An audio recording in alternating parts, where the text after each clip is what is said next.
हमसे जुड़े रहने के लिए हमारे YouTube चैनल को सब्सक्राइब करें और नई वीडियो की नोटिफिकेशन के लिए बेल आइकॉन को दबाएं। दोस्तों, मेरा नाम है नेहा खान और आप देख रहे हैं इस्लाम तक यूट्यूब चैनल।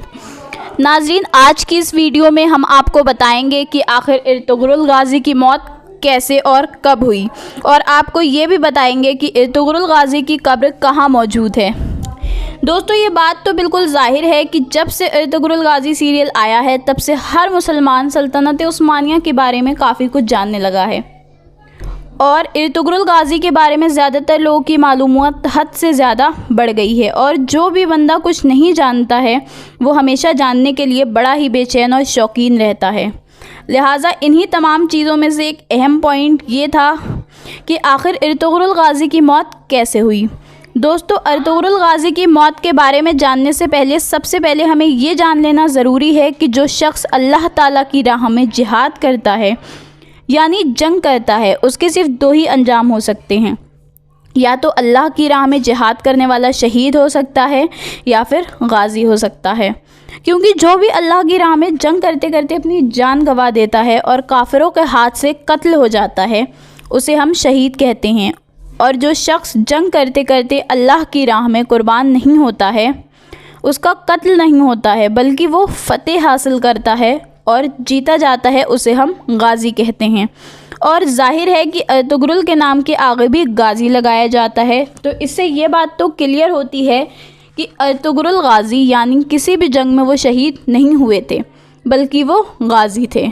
अब सवाल ये है कि जब वो किसी जंग में शहीद नहीं हुए थे और उनका कत्ल किसी ने नहीं किया था, तो फिर उनकी मौत कैसे हुई।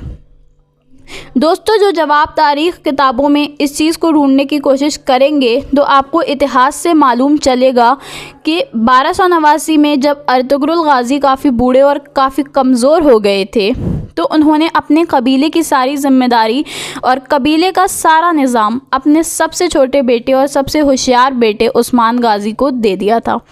लिहाजा इर्तुगरुल गाज़ी की वफ़ात से पहले ही इर्तुगरुल गाज़ी ने अपने बेटे उस्मान को अपना खलीफा यानी सरदार बना दिया था। और फिर उस्मान गाज़ी के सरदार बनने के सिर्फ़ और सिर्फ 2 साल के बाद इर्तुगरुल गाज़ी की 1281 में वफ़ात हो गई थी। इर्तुगरुल गाज़ी की वफ़ात एक आम वफ़ात थी, यानी उनको मौत एक आम बीमारी की वजह से हुई थी। जिस तरह से बूढ़े लोगों की मौत होती है उनके बारे में तारीख़ों में कहीं भी ऐसी कोई चीज़ नहीं मिलती है कि उन्हें शहीद किया गया या उन्हें किसी तरह से कत्ल किया गया, बल्कि उन्हें अल्लाह ताला की तरफ से एक लंबी उम्र अता हुई थी और काफ़ी लंबी ज़िंदगी गुजारने के बाद उन्होंने एक आम और मामूली वफ़ात पाई थी। लिहाजा ये बात साफ़ होती है कि उनकी वफ़ात वैसे ही हुई थी जैसा कि एक आम तौर पर उम्रदराज शख्स की होती है।